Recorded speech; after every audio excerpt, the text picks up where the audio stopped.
Welcome to the Mac Attack. The Mac Attack is an uptown, downtown, crosstown look inside and outside of the resilient CIAA.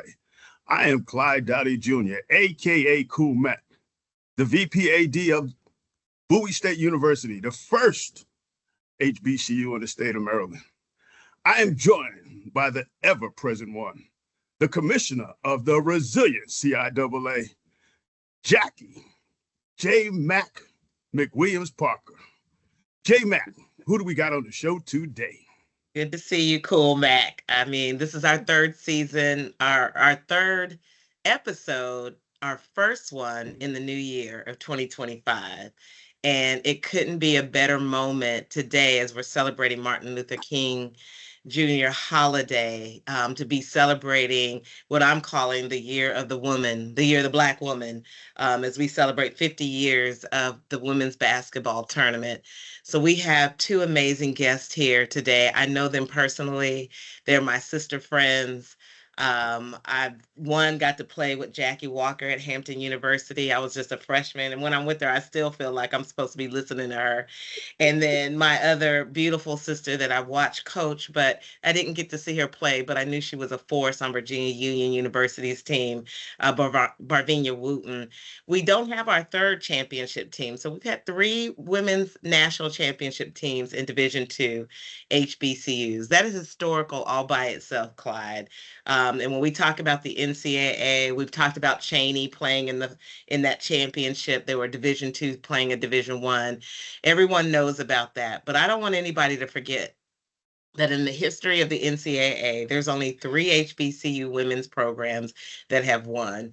Virginia Union was the first in 1983, Hampton was the second in 1988, and Shaw University was in 2012, which was our 100th anniversary of celebrating the CIAA conference that was founded in 1912.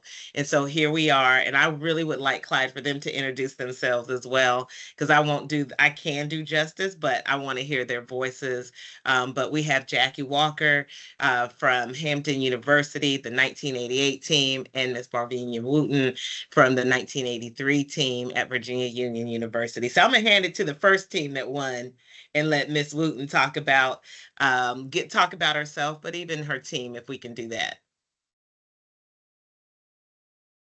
All right. Well, again, grand rising to everyone on the call. I am so honored and delighted to be here today. My name is Barvenia Wooten, and we were the first to win an NCAA championship back in 1983. I remember that like it was yesterday, being up at the Springfield Hall of Fame, place where basketball actually got started. So I'm excited to say that. And being able to bring that championship home meant so much to us at Virginia Union University. I currently on my own women's professional basketball team, the Richmond Roadrunners, and I bravely took over the head coach position at a high school here in Richmond, Hermitage Girls varsity basketball team. And what I think about me and basketball, I'm synonymous with it. So again, I want to say thank you to you, Commissioner Jacqie, for this opportunity to be on this call, to be able to share my experiences with the CIAA and then eventually winning the NCAA. So I would just say that for right now. Thank you all so much for this honor. And I'm sure you've got a lot of questions to ask of us. And I'm going to go ahead and turn it over to Jacqie, and I'll share a little bit more about my experience with the CIAA and winning the NCAA championship.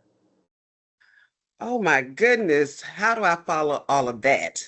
I mean, Miss Wooten got some stats behind her name, but I will say this, I am Jacqie Walker.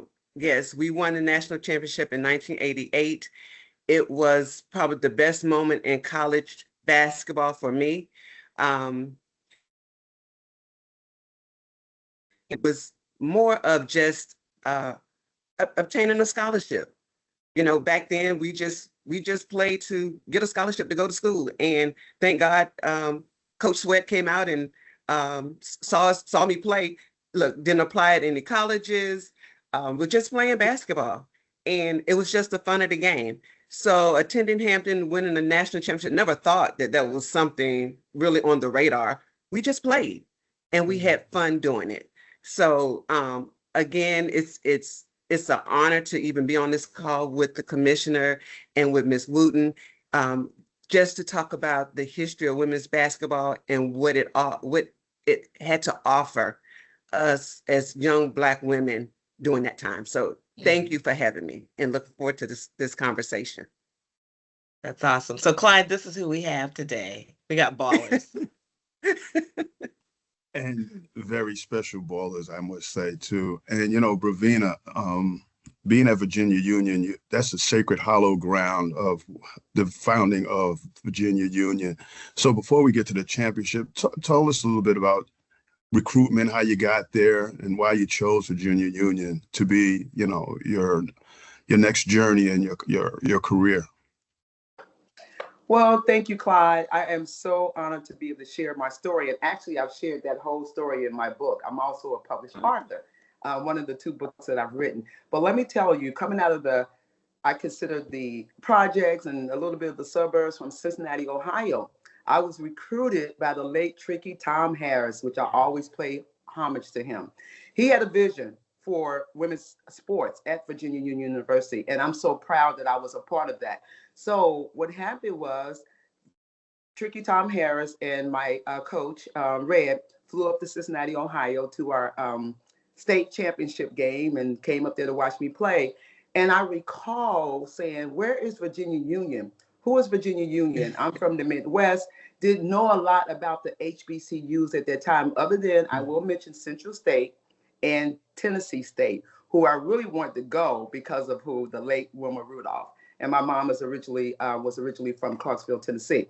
So with that being said, I had an opportunity to choose from a large number of colleges and universities because I was the Ohio State Player of the Year. I led the city in scoring and rebounding. And as Jacqie so eloquently said, basketball was in my blood, right? I grew up in the streets of Cincinnati playing basketball. And so when I got recruited to Virginia Union, I was excited because it was my first airplane ride. So they flew me down to Virginia Union. I walked onto the campus, and you all can't even imagine what I saw or what I didn't see. I was like, this is a college? Because the University of Cincinnati is directly across from my high school. So going from seeing a PWI, from seeing Central State, and then come down to Virginia Union, I was like, oh no, I'm not coming back here. This school looks better than my high school. And so I went around the campus, and we flew in there, early summer. So of course, it was not a lot of students there. So I met this football player. Ironically, I married one, but he said, this is how you decide if you want to come to a Black school versus going to a PWI, right?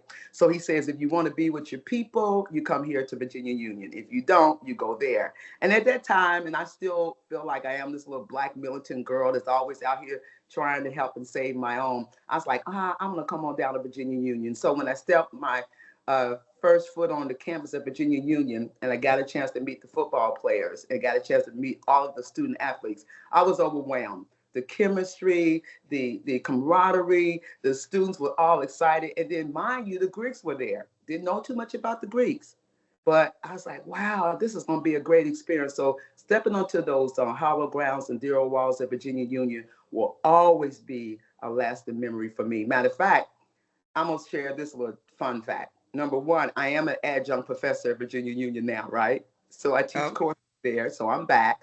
I coached there for 5 years. And I'm back. And now, ironically, I live across the street from Virginia Union University. How about that?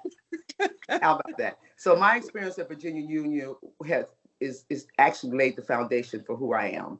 And I will always be grateful and thankful for that opportunity to be at Virginia Union and just be a part of a tradition, be a part of a legacy that still stands. That's beautiful.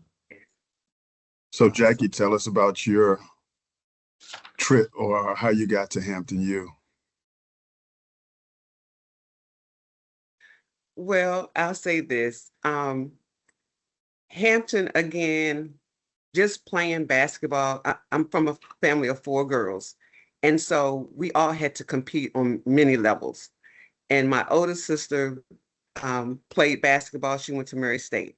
My second older sister went to Norfolk State, but she was a dancer. So then it's myself, went to Hampton, and then my youngest sister, she ended up going to Hampton. So with my mom and dad, my father was very involved in sports. My mother was cheerleader, dancer, majorette. So we had to compete on many different levels. We couldn't sit around and do nothing. Okay, so coming up in high school, I ran track, I played basketball. Commish, you probably didn't know, I was a cheerleader, but I had to make a choice.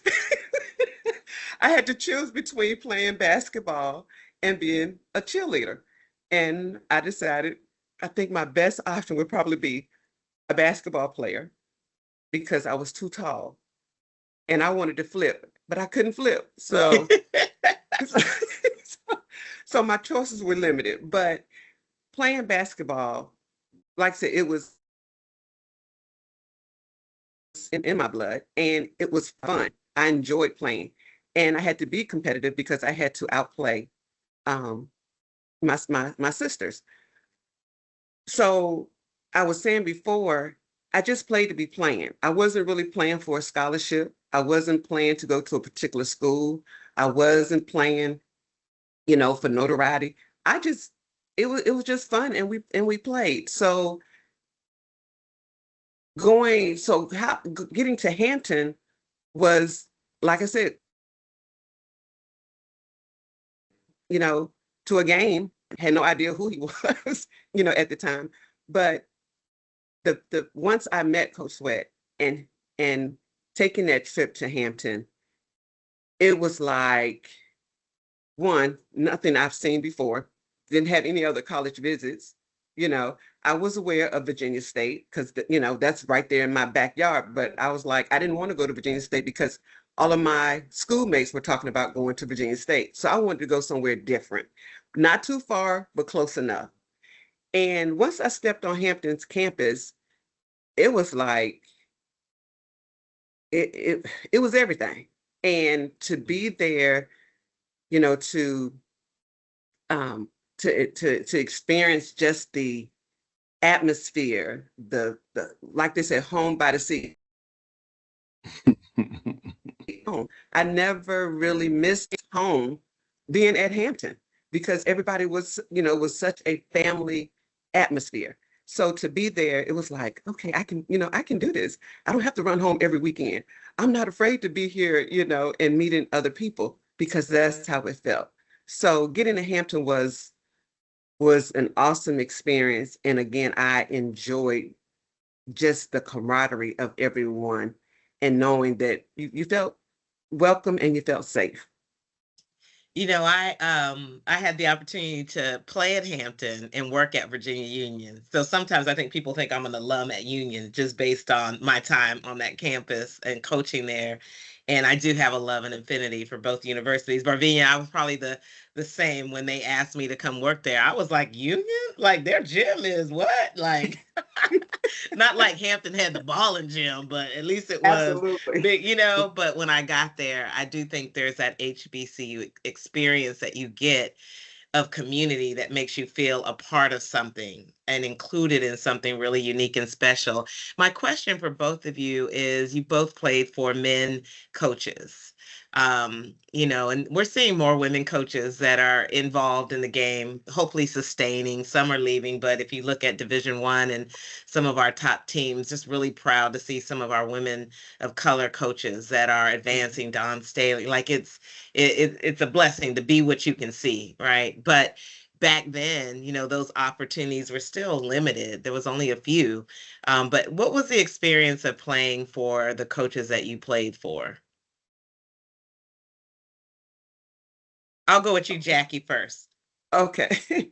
And I know you all have heard me mention Coach Sweat several times. But it was a great experience. Coach Sweat was like a father to us.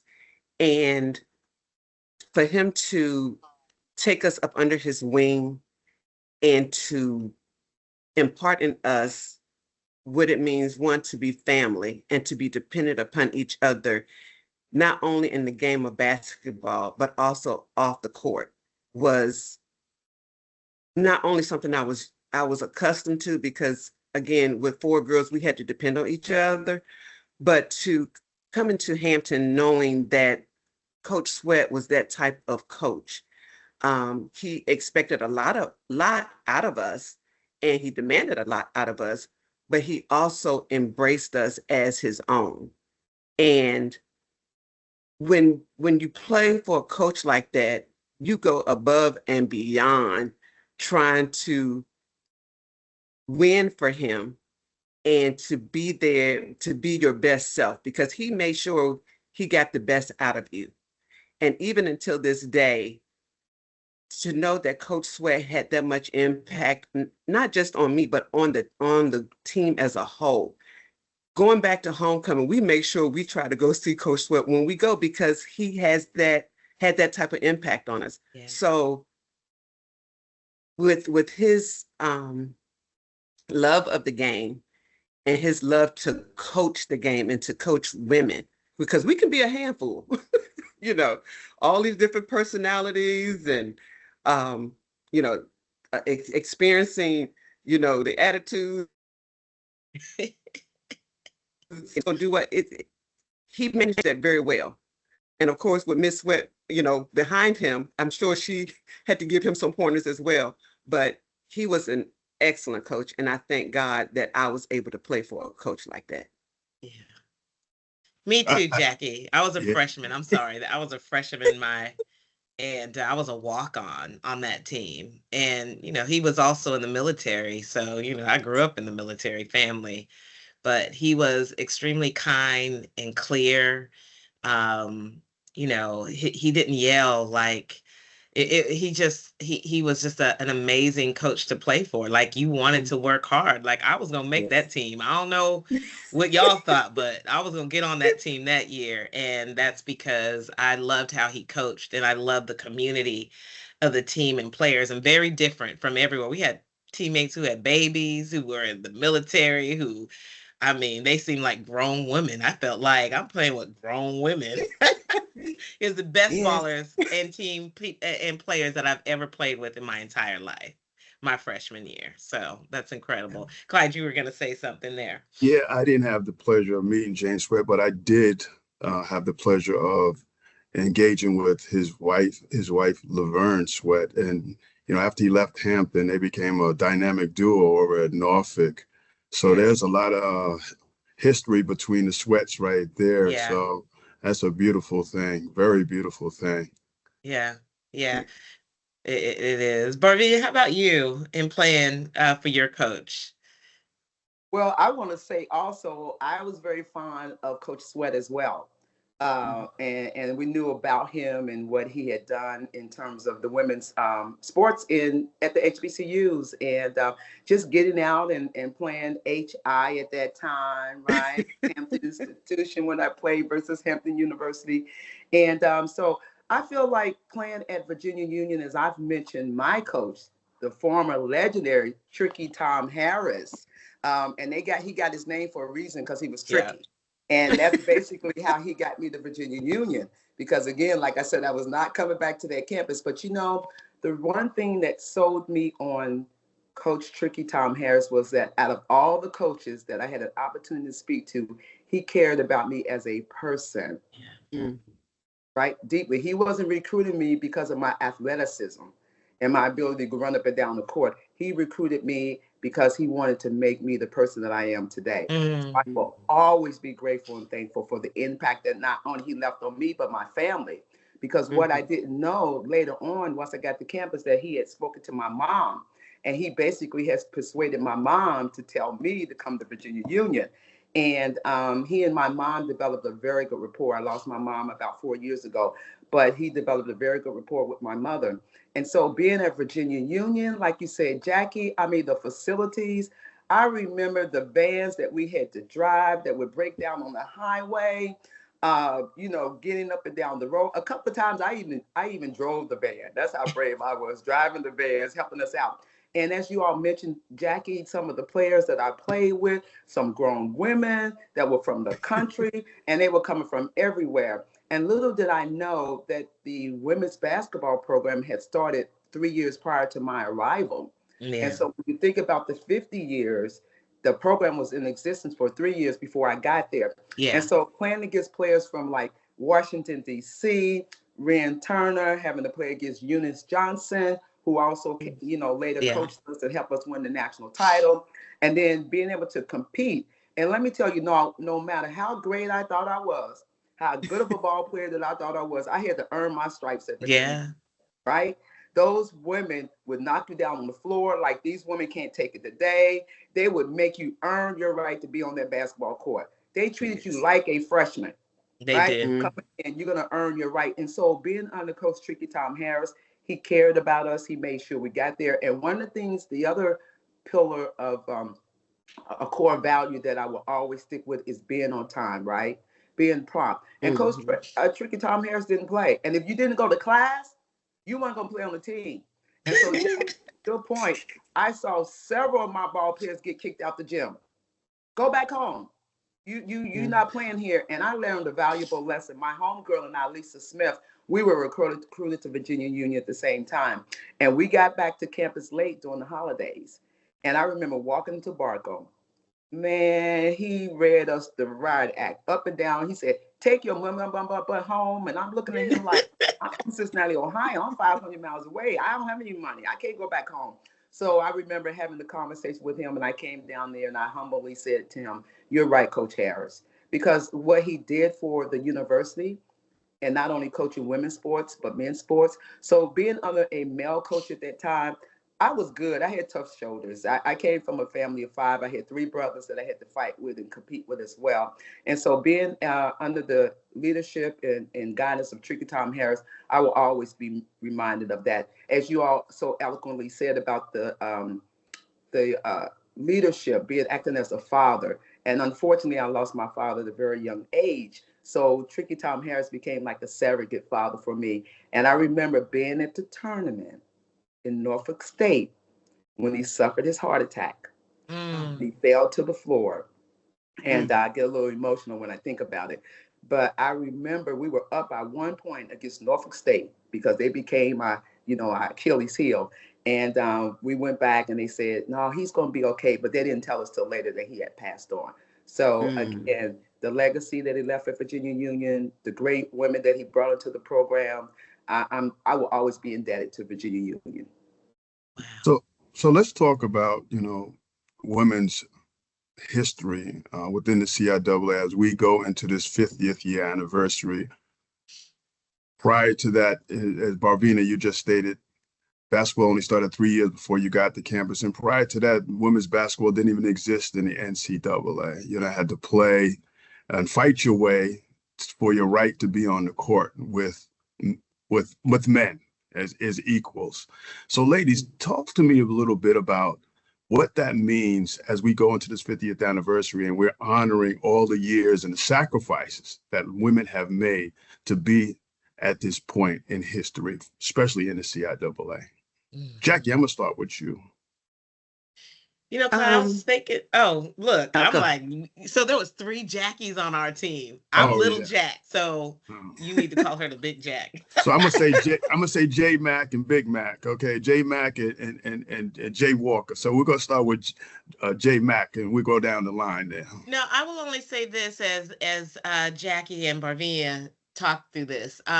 Just think, Title IX didn't happen until 1972, and if you think about it, we weren't really even still part of Title IX as we were, but we weren't, right? As HBCUs and women of colors. We were more with Title VI, with the whole movement of giving Black people access and rights. And then when Title IX happened, CIAA didn't even start as basketball. So we are behind even starting the turn 50 years. We're not even in line with Title IX of when access and opportunity for athletics or when it became more prominent. And it was AIAW back in the day. And so when you think about that, and Barvenia, when you said like you only had the program 3 years before you got there, and Jacqie, I can't remember when Hampton started, but it wasn't that much longer. You know what I'm saying? Like it's mind-boggling to me that 50 years is really not that long ago. And how we started, like barely with little of nothing, but we still had amazing programs that were kicking tail and that were winning national championships. So I just wanted to kind of tee it up there, Clyde, with the whole Title IX era and us still having those same opportunities, but our HBCUs trying to create a way for you to play. Yeah. Jay Walker.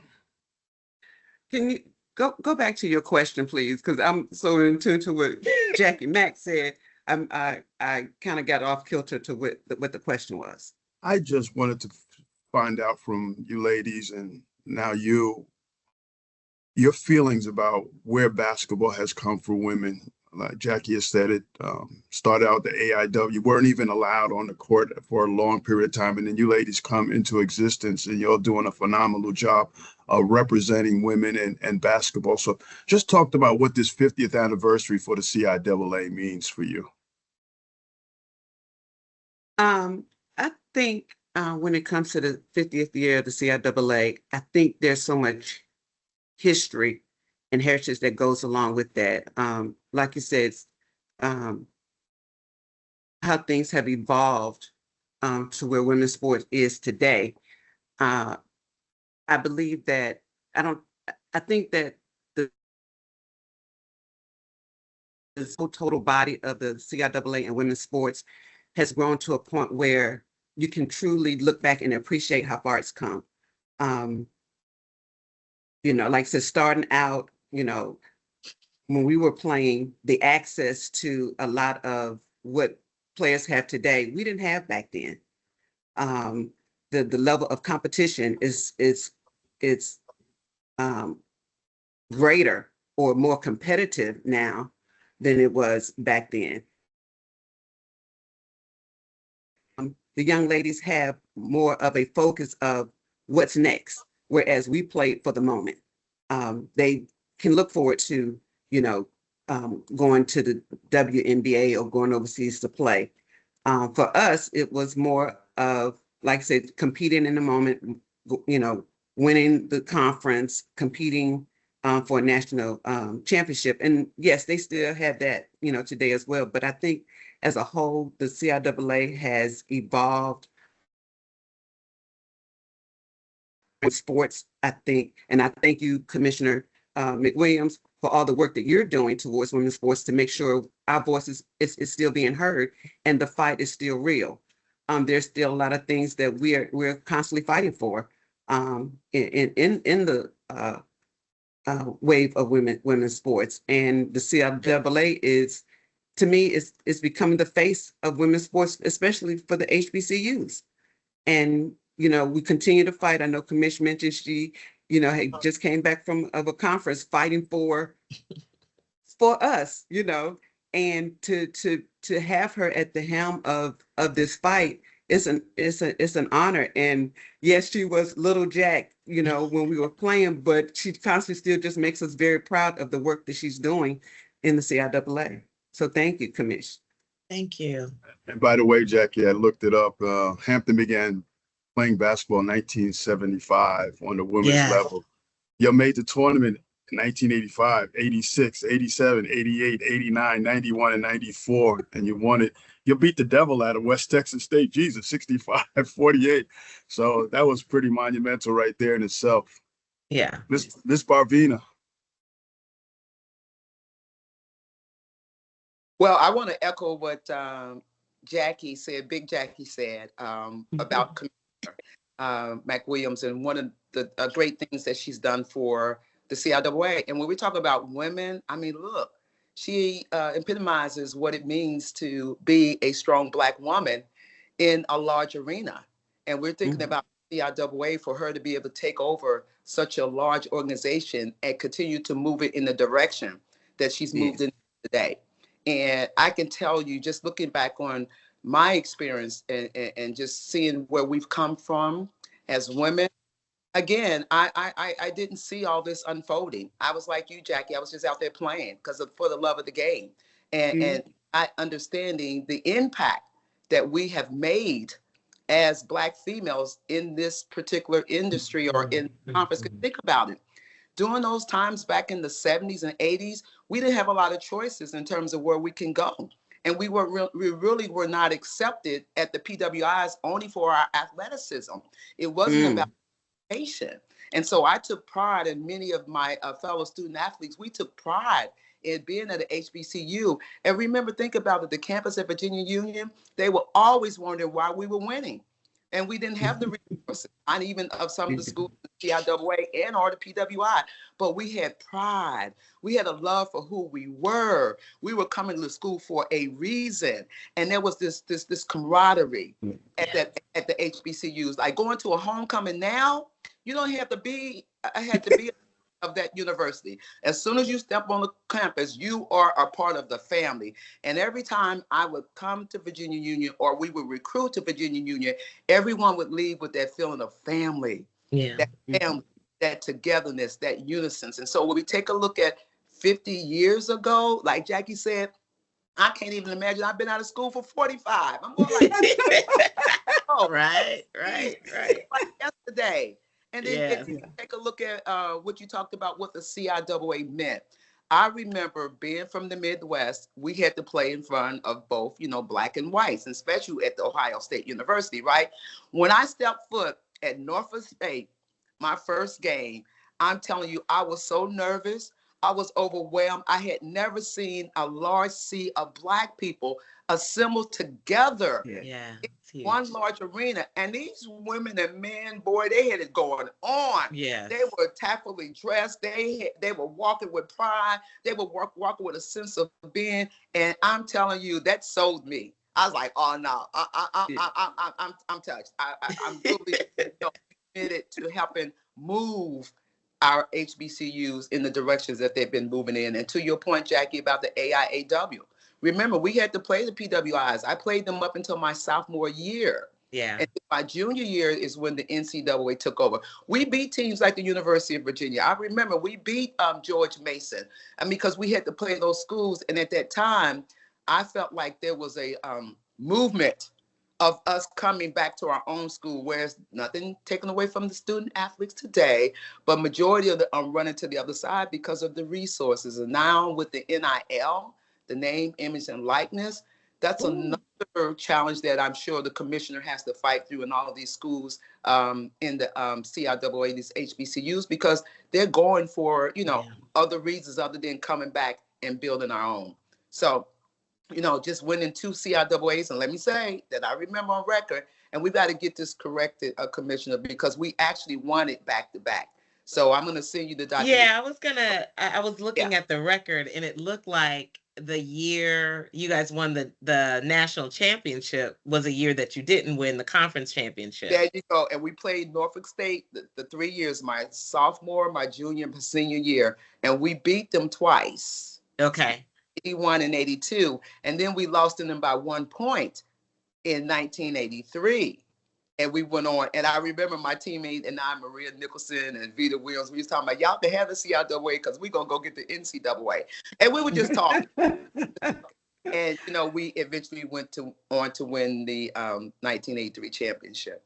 Jacqie, that was the same thing that happened to us. We didn't win in 1988, the conference. So I've never won a CIAA basketball tournament. Like in volleyball I have, but not in basketball. But that was the same year we won the national championship. I think we lost to Virginia State in the championship, Jacqie, or one of the schools, but then we beat the pants off in the regional rounds. Wasn't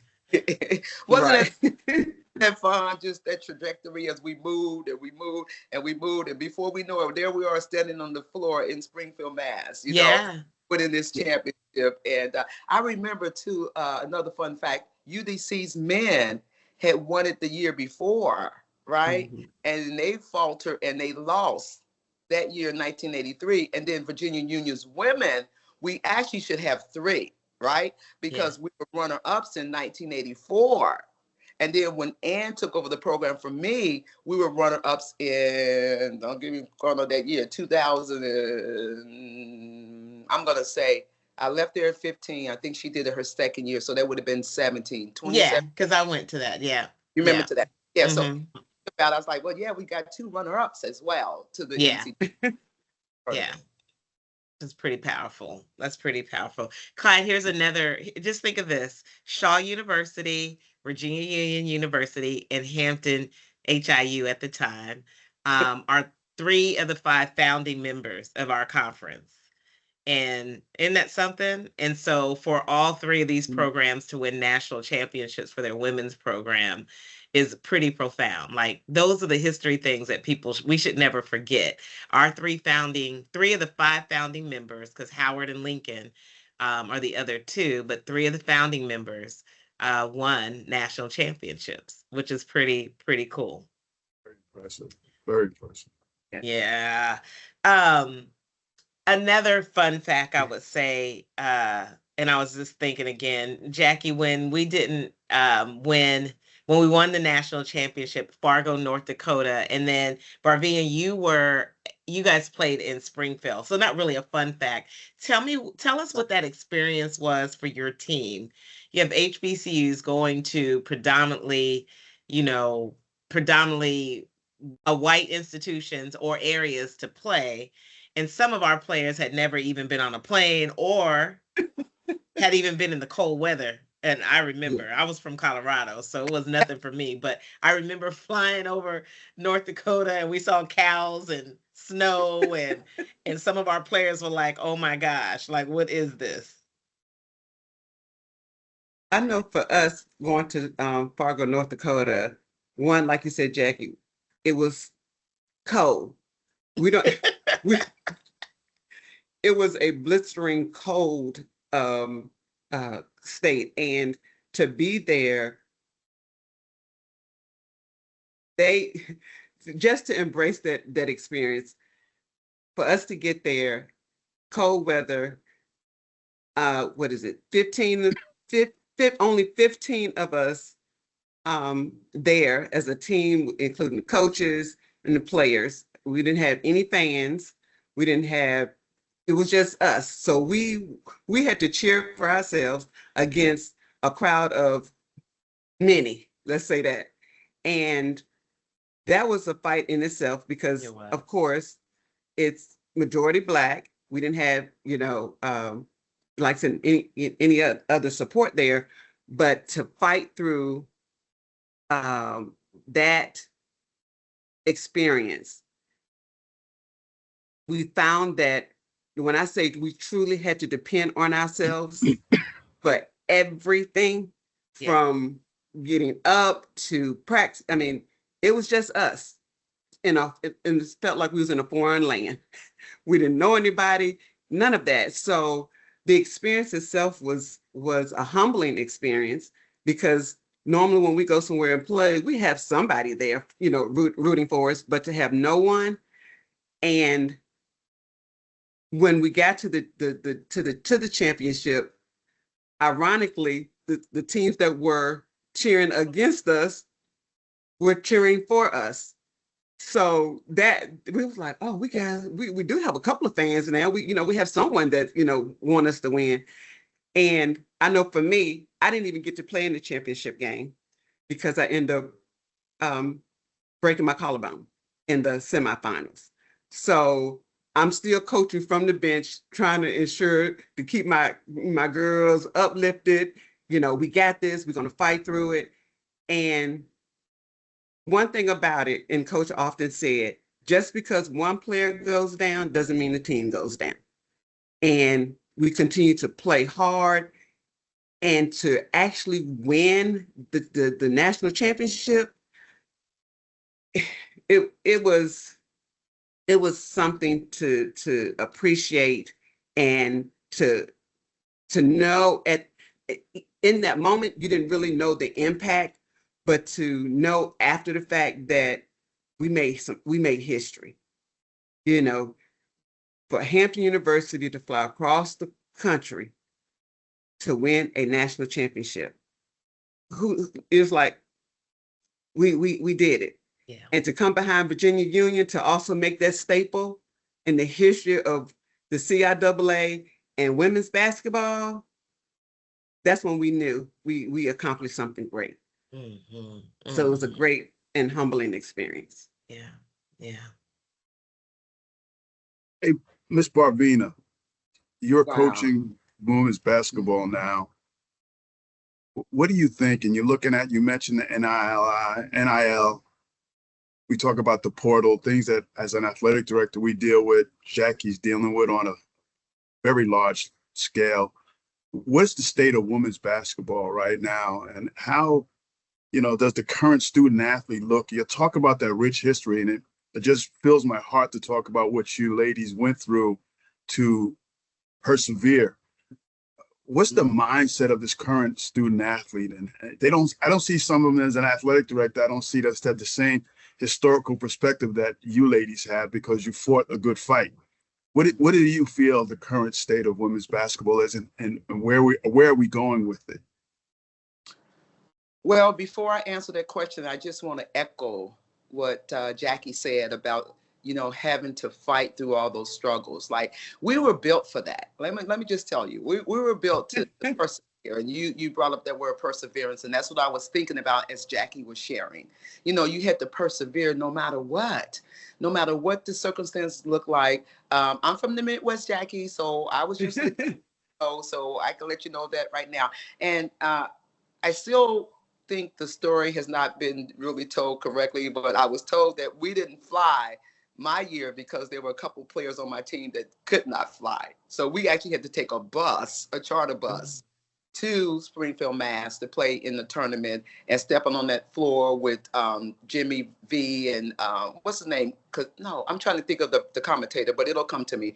But anyway, just being up there in where basketball started meant a whole lot to us. We didn't see the impact until later, but looking back on it, you'd be like, wow, we really made a foot imprint there, right? We stood there proudly as Black Americans out there on a large floor where it all began, and we were able to leave a footprint. And so with that being said, back to your question, the back attack, what does the state of women's basketball? All right, so what I'm going to say as a high school coach and having an opportunity to coach AAU, what I'm trying to do is change the narrative, because right now these organizations and programs are promoting the Division I programs over the Division II programs. And so that's where it basically starts, because every time I turn around, it's like, oh yeah, she's getting ready to go to Division I. She's got the skill set. And I'm going like, whoa, hold y'all back up. Back up. There's a lot of advantage of going to HBCU. And one of the things when I was at Virginia Union as a head women's basketball coach under the leadership of Clyde Perkins, one of the things that I admired about him was he said, Virginia Union going to a Black school allows us to affirm ourselves in our Yes. We get to feel we don't have to give up our essence of who we are to assimilate into another culture. Yes. Doesn't serve us well. So the state right now of women's basketball is for us to go back to the grassroots effort and start promoting, as Commissioner Jacqie is working so diligently to do, is to get out here and be a face in our communities. We got to get back and we got to tell the stories of why it's important for our Black students to consider going back to a HBCU. And we were also told, go get your undergrad degree, right? And then go get your master's at a PWI. Because once you have been affirmed in your skin, you feel good about who you are, nobody can tell you differently. You can go and survive with those PWIs. And I'm going to say this also, is when you think about the population at the PWIs, why do they always have to have their own at the PWI? So they've got the African American program, they got the Black Studies program, and they're still separate. They're still separate, right? And so when you take a look at the roster positions of a lot of these athletes, I do understand most people are always talk about from the academia standpoint, right? They want to make sure their students are prepared academically. So that's why a lot of them want to send them to the PWIs. But if we send our best to the HBCUs, we can raise the bar. They sent me to the HBCU. They sent you, Commissioner Jacqie. They sent you, Big Jacqie, to a HBCU. And look at the impact we made. We graduated with our degrees. Majority of us have gone on to do great things at every level. And so if we can go back and take a step back and encourage high school coaches, to give us an opportunity and then list the reasons why. And so that's what I'm saying. So moving forward, we are in a pickle, so to speak, with this Yeah. NIL, because I just found out that VCU is awarding their athletes $374,000 in the NIL. So how can we compete against that, right? Yeah. So we've got to find a way to bring us back to not focus so much on the money, but focusing on who we are as a people, because we are responsible for, as Jacqie said, coming together as one, supporting each other, encouraging each other. Because at the end of the day, it has to be. So that's what I would say right now. We are going to be challenged.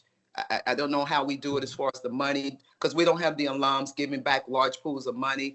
But what can we talk about? I think the stories, Commissioner Jacqie, I think the stories like you're doing right now, to tell them why come to HBCU, right? Yeah. It can help you develop a person of who you are. And so nobody can really walk over you. Nobody can tell you who you're not. Yeah. And so that's what I see right now, Mac Attack. Yeah, I think the beauty about HBCUs and our leadership, we know what we have and we know what we don't.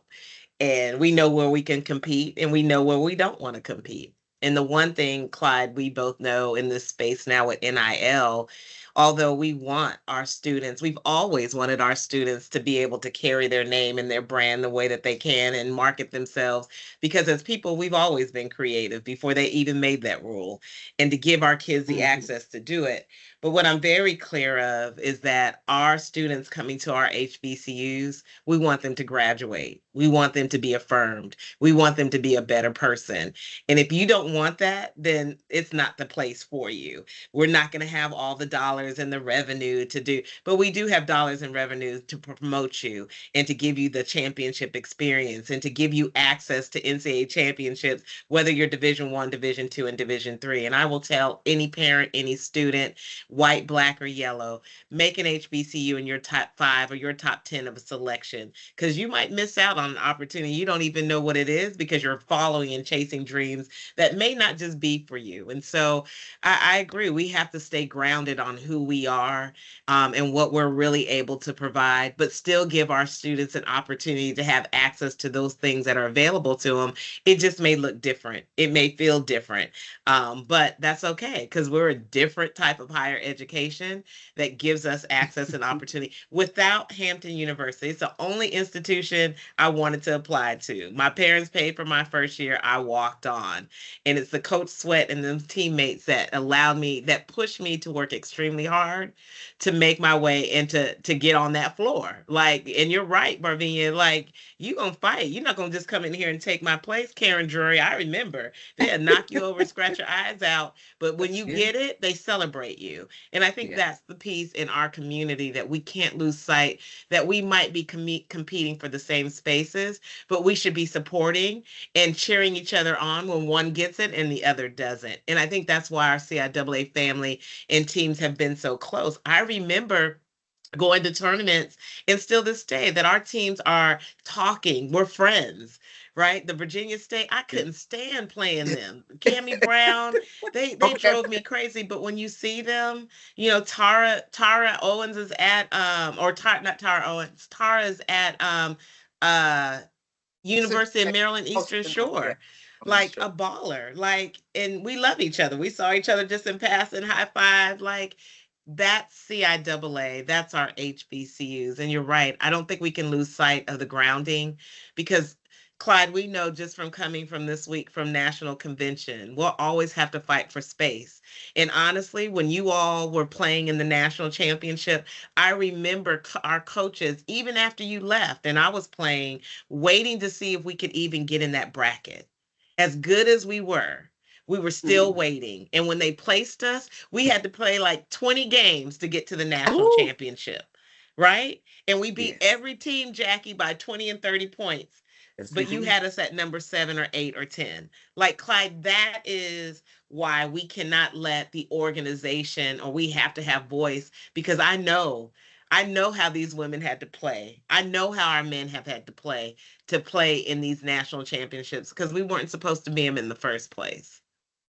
Happy Yeah. Martin Luther King Day, y'all. Okay. Yeah. And you look at Martin Luther King Day, he's born on the 15th and we honor him on the 20th. And it's a very memorable weekend for us all. Barvenia, you mentioned that quote. I love that, affirm ourselves in our skin. Who made that quote? Who gave you that quote? That was shared Perkins. by Dr. Clyde Perkins when Perkins. our president at Virginia Union. Yeah. Yeah, he was my chair when I first came in. He was my wise wisdom, one of the Yeah. presidents. Yes, yes, Yeah. yes, yes. Yeah. Yeah, I remember his name. And I like how you have said we're in our lane, right? Like we've created our brand.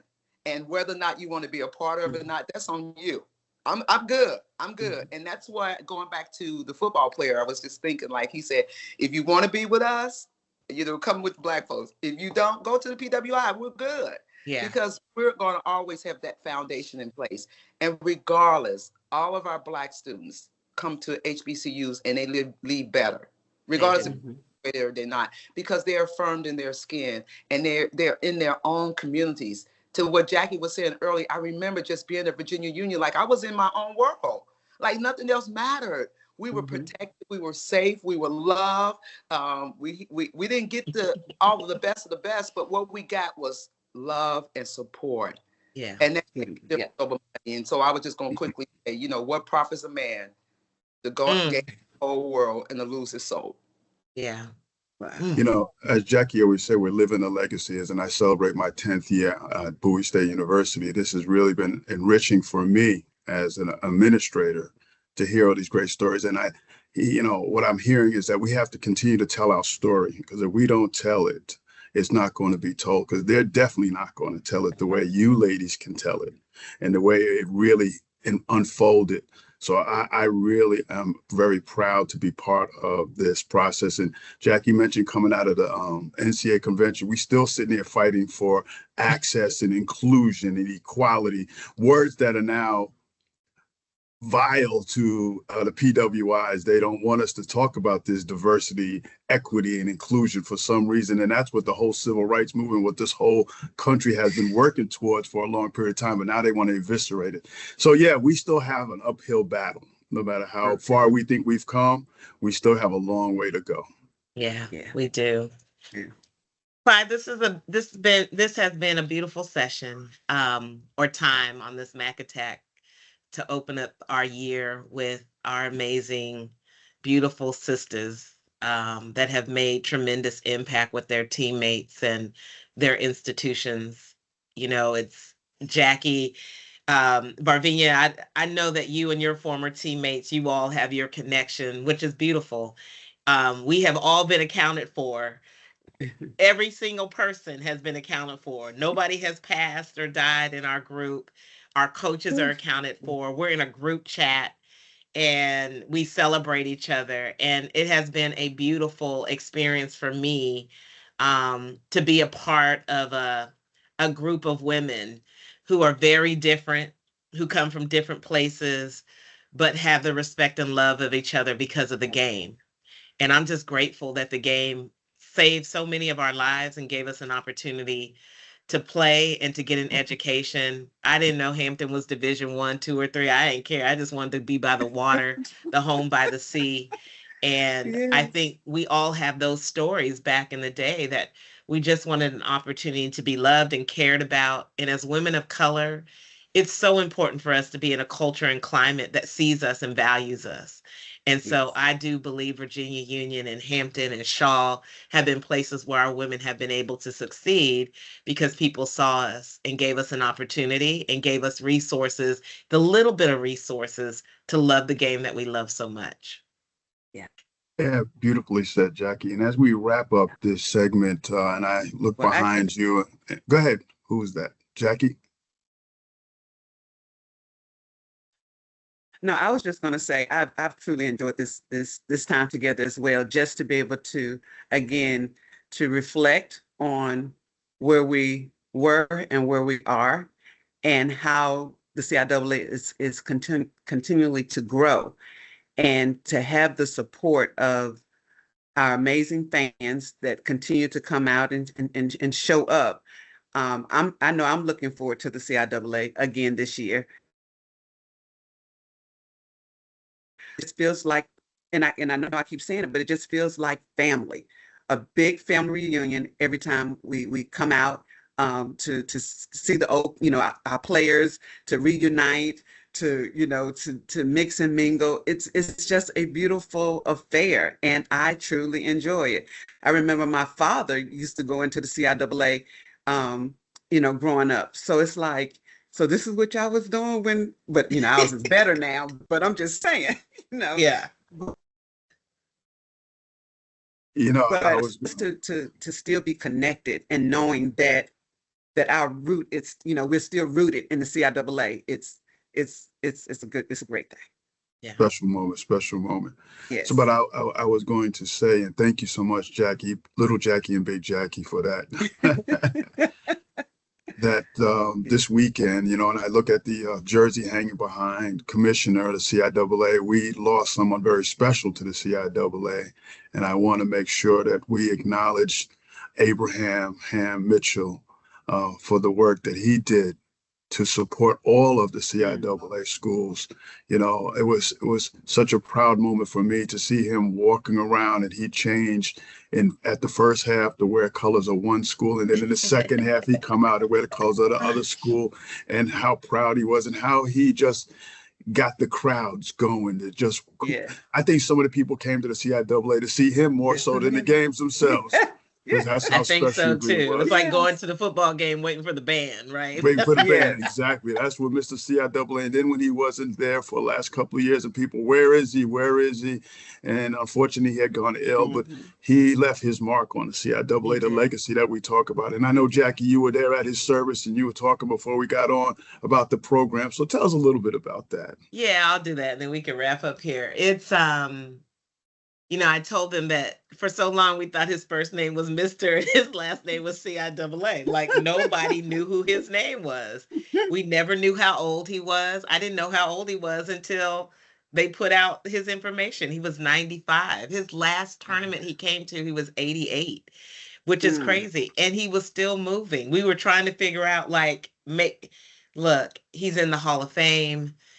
They created a program that looked like a basketball program. It had ebony on the front. He has been nationally recognized by a lot of our stations. He was somebody who was humble. I mean, he looked clean in his casket. I'm gonna tell you, he had on his white with his gems. He was a community person. And if you remember, there'll never ever be another Mr. CIAA, ever. You can mimic him, but there was something special about Mr. Ham. That's what they call him. So they called him Ham. We called him Mr. CIAA. Another thing I didn't know, his nephew, Peter, played at Norfolk State. And as long as I knew, I just couldn't get the connection of how he got involved. But Peter played at Norfolk State, and he started coming to the game to watch his nephew. And then that's when he started dressing. 1975. That was his first tournament, and he's never wavered on showing up. Initially, it was just Norfolk State, but then he started dressing for all. So I said he is one of the best for diversity, equity, and inclusion. He might have had a heart for Norfolk State, but he loved everyone and gave everyone that equal viewership of knowing who our schools were. And I think that's why we loved him so much, because we couldn't wait for him to wear whatever school was playing in that session, right? And people cheered, like you thought they were cheering for the team, but they were cheering for Mr. CIAA. So that was confusing. But what a beautiful, that's CIAA is about legacy, leadership, and community. He's left his mark. He led to be an example of joy and peace and kindness. He took pictures with anybody. He talked to anybody, and community. Like, he truly was a community person, and that's why he's in our Hall of Fame. So, Clyde, thank you for giving me that moment just to share somebody who was a legend. And those who don't understand, I don't know what to tell you, except that we on this phone, on this call right here, had a chance to see him live. And Barvenia, you got to see him before me, and Jacqie, you got to see him, and we just saw him, right? We didn't know what that meant, but now that we're here, we knew what that meant. This would have been his 50th anniversary too. And that's special. Hey, Barvina, Oh, we heard wow. what Yeah. the CIAA as we wrap up. Barvina, what's your parting words for us today? Say it again, please. I said we heard Jacqie what it meant to be, coming back to the CIAA, and she gave us her parting words. I'd like to hear what your parting words as we end up our chat today. I think the common theme thread has been family, coming back home. Mhm. Like you, and I've gone to PWIs, but you don't have that same spirit. You don't have that same feeling. And it's all you all have said on this call. When we come back, it doesn't matter how we felt about you when I played against you. You're always family. Sometimes you can't get into your seat because everybody's like, "Hey, how you doing? Oh, okay." You giving high fives, you're giving hugs, so you're so happy to be seen. But again, seeing Mr. CIAA, my first year at Virginia Union when we played in Norfolk State, I was like, who is that guy? And then everybody talked to him. At that point on, he was always definitely important and very instrumental in my life. Matter of fact, I got a chance to take some pictures with him. So I will always keep my pictures with me as well. Yes. Oh. Forward. But the CIAA experience, when I think about it, I think about the CIAA, I think about the commitment that we have made as Black people coming back to our own. Yes. We talk about the integrity that the CIAA has. And then we talk about the advancement. When we talk about advancement, move forward. And the last thing is just just the awesomeness that the CIAA has brought to all of our lives. And so coming back home, I don't think I've missed a lot of CIAAs. I'm always there. I mean, it's like something that's unbelievable. And Jacqie, correct me, Commissioner Jacqie, correct me if I'm wrong. I know when I was at Virginia Union, we were number 2 largest basketball conference in the nation. Yeah, So we're kind of like 2 and 3. We kind of go back. We're really number 1 in my opinion, but okay. So being able to say that and tell that story, it's always good coming back home and being a part of the CIAA. So I will always, matter of fact, I'll say this in closing. I have 2 children. My son played at Elizabeth City State University under the legend Sean Walker, right? He played 2 years there. Although Vicky, my youngest, went to ODU because of knee injuries, she came back and played for me at Virginia Union. And that's when we won the Northern Division Championship. Yeah. And though I tried to get her to come to a HBCU, she decided to go to a PWI. But I'm going to tell you now, she always looks back and she says, "Mom, I wish I had gone to came." Yeah. Because her dad, my ex, he went to Virginia Union as well. And she said, "Y'all talk about Virginia Union all the time. Y'all just get on my nerves." I said, like that.